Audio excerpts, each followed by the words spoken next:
নমস্কাৰ ছাত্ৰ ছাত্ৰীসকল, কি খবৰ তোমালোকৰ? আশা কৰোঁ তোমালোকৰ খবৰ পাতি ভালে চাগে।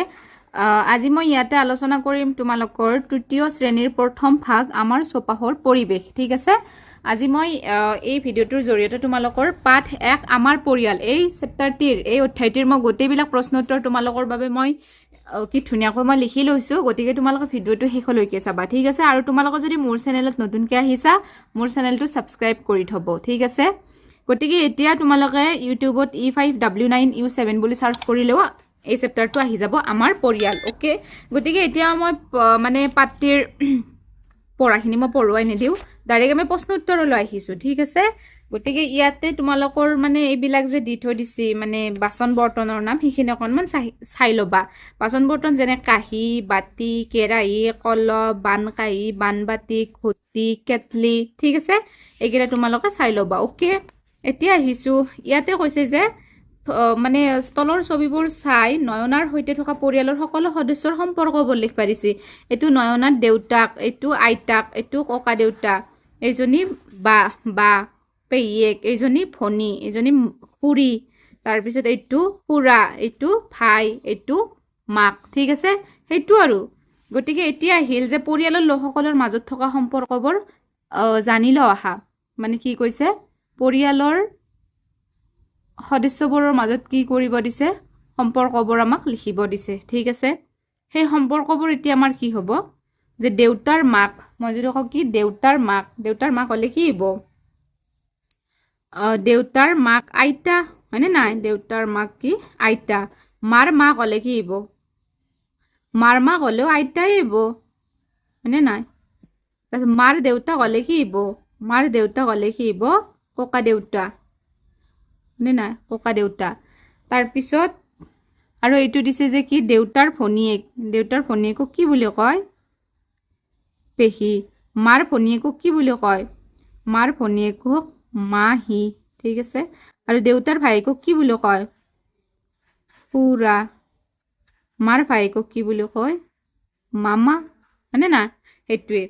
তাৰপিছত ইয়াতে কৈছে যে মাক দেউতাক আৰু তেওঁলোকৰ ল'ৰা ছোৱালী থকা একেলগে পৰিয়ালক পৰিয়াল বোলে। এইটো জানি লওঁ আহা।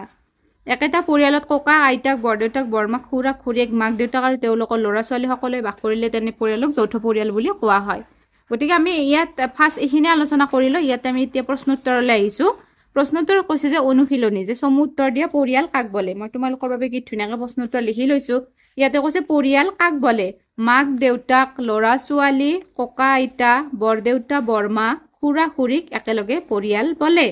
এইটো তোমালোকে লিখি ল'বা। ঠিক আছে, হটোত কৈছে যে একক পৰিয়ালত কোন কোন সদস্য থাকে। একক পৰিয়ালত কোন কোন থাকে, মাক দেউতাক থাকে আৰু ল'ৰা ছোৱালী থাকে। ঠিক আছে, গটোত কৈছে যৌথ পৰিয়ালত কোন কোন সদস্য থাকে। যৌথ পৰিয়ালত কোন কোন সদস্য থাকে, মাক দেউতাক, ল'ৰা ছোৱালী, ককা আইতা, বৰদেউতা বৰমা আৰু খুৰা খুৰী থাকে।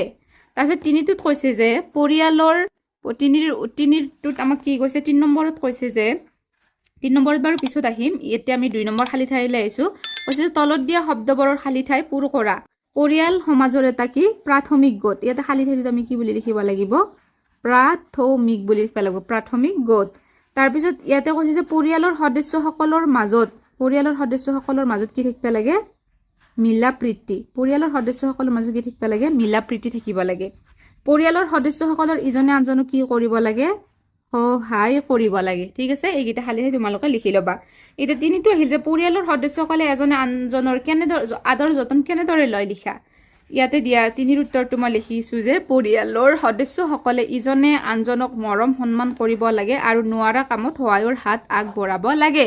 এইটো তোমালোকে লিখি ল'বা। ঠিক আছে, মই গোটেইখিনি কুৱেশ্যন দিছোঁৱে তোমালোকক। অ'কে, ইয়াৰে পিছত আহিছোঁ আমাৰ কি 4 নম্বৰলৈ। 4 নম্বৰ কৈছে যে সম্পৰ্কটো এটা শব্দত লিখা। সম্পৰ্কটো কি কৰিব দিছে, আমাক এটা শব্দত লিখিব দিছে। তাৰমানে কেনেকুৱা এটা যে মাৰ ভায়েকক কি বোলে, মাকৰ ভায়েকক কি বোলে, তোমালোকে জানাইতো মাকৰ ভায়েকক কি বোলে, মামা।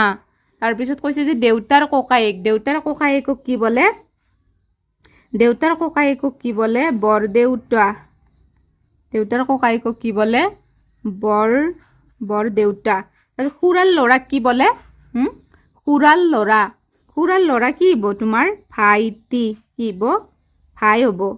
তাৰপিছত মাহীৰ ছোৱালী কি হ'ব এইটো তোমাৰ মাহীৰ ছোৱালী কি হ'ব কণী হ'ব ঠিক আছে গতিকে এইটো তোমালোকৰ এইটো চেপ্টাৰ বেছি ইমান দীঘল নহয় পটকৈ মানে অনুশীলনীখিনি শেষ হ'লে গতিকে বেছি ইমান দীঘল নহয় আৰু একদম চুটি চেপ্টাৰ হয় গতিকে সেইটোৱে আৰু বেছি দীঘল নকৰোঁ হয়নে যিমানখিনি প্ৰশ্ন উত্তৰ আছিলতো মই দিলোঁৱেই গতিকে তোমালোকে ভালদৰে মুখস্থ কৰিবা আৰু ভালদৰে পঢ়িবা ঠিক আছে গতিকে মানে আজিলৈকে ইমানখিনি আছিল যদি তোমালোকে ভিডিঅ'টো চাই ভাল পালে প্লিজ মোৰ বাবে এটা লাইক কৰিব ঠিক আছে